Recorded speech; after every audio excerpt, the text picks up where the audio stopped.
তাশাহুদে আঙ্গুল নাড়ানোর নিয়ম জানাবেন দয়া করে। ভাই, তাশাহুদ মানে হলো সাক্ষ্য দেওয়া। তাশাহুদ মানে কি? সাক্ষ্য দেওয়া। আমরা তাশাহুদের সময় আঙ্গুল দিয়ে ইশারা দেই না? অনেকে দেন, অনেকে দেন না। না দিলে নামাজ হয়ে যাবে, কিন্তু ওই যে লবণ ছাড়া তরকারির মধ্যে, এটা সুন্নত হলো না। সুন্নত হলো ইশারা করা। ইশারা কেন করব? কারণ এই আঙ্গুলটাকে বলা হয় শাহাদাত আঙ্গুল। শাহাদাত মানে কি? সাক্ষ্য। এই আঙ্গুলটাকে বলা হয় সাক্ষী দেওয়ার আঙ্গুল। কেন? কারণ সাধারণত আদালতে, বিচারে, কোনো কিছুতে সাক্ষী দিতে হলে আঙ্গুলটা বলা হয় অমুক এটা করেছে, অমুক এটা করেছে, এটা দেখায়া যে কোনো কিছুকে ফিক্স করা হয়। এই জন্য এটাকে সাক্ষী দেওয়ার আঙ্গুল বলা হয়। আমরা যখন কালিমায়ে শাহাদা পড়বো আত্তাহিয়াতুর মধ্যে, আশহাদু আল্লা ইলাহা ইল্লাল্লাহ ওয়া আশহাদু আন্না মুহাম্মাদুর রাসূলুল্লাহ, বা তাশাহুদ মানে কি? সাক্ষ্য দেওয়ার দোয়া বা সাক্ষ্য দেওয়ার বাক্য, কালিমা। এটা পাঠের সময় আমরা আঙ্গুল তুলে সাক্ষ্য দেব। মুখে সাক্ষ্য দিচ্ছি, আবার আঙ্গুল তুলেও কি দিচ্ছি? আমি সাক্ষ্য দিচ্ছি যে আল্লাহ ছাড়া কোনো সত্যিকারের কোনো মাবুদ নাই, মুহাম্মদ সাল্লাল্লাহু আলাইহি ওয়াসাল্লাম আল্লাহর গোলাম এবং রাসূল। এই কথা কি দিচ্ছি?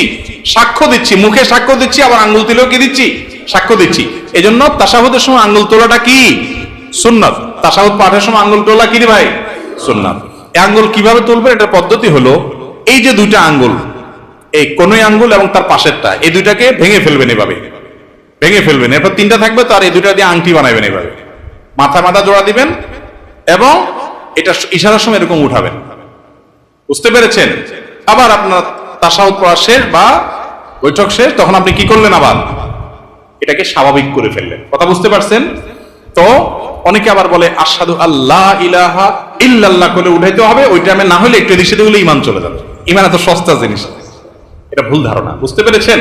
যে না, এই টাইমে না হলে, টাইমিং উল্টাপাল্টা হলে আবার ঝামেলা আছে, বাবা দরকার নেই, থাক, এটা তো সুন্নত কাজ নাই করলাম, এরকম অনেকেই করে। এটা ভুল ধারণা। বরং এই তাশাহুদের সময় আপনি আঙ্গুল উঠে ইশারা করবেন। অনেক ভাই আঙ্গুল নাড়াচাড়া করে না। উলামা ইকরাম নাড়াচাড়া করার কথা বলেন, কারণ একটা হাদিসে আছে যে এই আঙ্গুল নাড়ানোটা শয়তানের উপরে লোহার আঘাতের চাইতে কঠিন হয়। এই জন্য ভালো করে নাড়ায় শয়তানরা আঘাত করে নেয়। বুঝতে পারছেন? কিন্তু এক্ষেত্রে দুইটা মত, যদি অনেক উলামা ইকরাম বলেছেন যে নাড়াইতে থাকা এবং এটা শয়তানের জন্য বেশি কঠিন হয় লোহার আঘাতের চাইতে বা এই জাতীয় আঘাতের চাইতে। তো এই মতটার চাইতে আমার কাছে অধিকতর শক্তিশালী মনে হয়, এবং এটাই বেশি বিশুদ্ধ মত, যে নাড়াইতে থাকা না, বরং ইশারা দেওয়া। কারণ বেশিরভাগ হাদিসে যে ভাষ্য আসছে সেটা হলো তাশাহুদের সময় আঙ্গুল দিয়ে কি করা? ইশারা দেওয়া। ইশারা কিন্তু নাড়াইলে হয় না। নাড়াইলে ইশারা হয় না। দলিল উনি আমল করলেন, কিন্তু হাদিসে বেশিরভাগ কিসের কথা আসছে? ইশারার কথা আসছে, নাড়ানোর কথা আসে নাই। আর তাছাড়া সালাতের মধ্যে যে খুদু অবলম্বন করা, সুকুনের সাথে থাকা, এটার সাথে এটা যায় না। সব মিলিয়ে আঙ্গুল ইশারা করা তাশাহুদের মধ্যে এটা একটা সুন্নত কাজ, একটা ভালো কাজ, যেটা আমাদের বেশিরভাগ মুসল্লি ভাইরা করেনও না।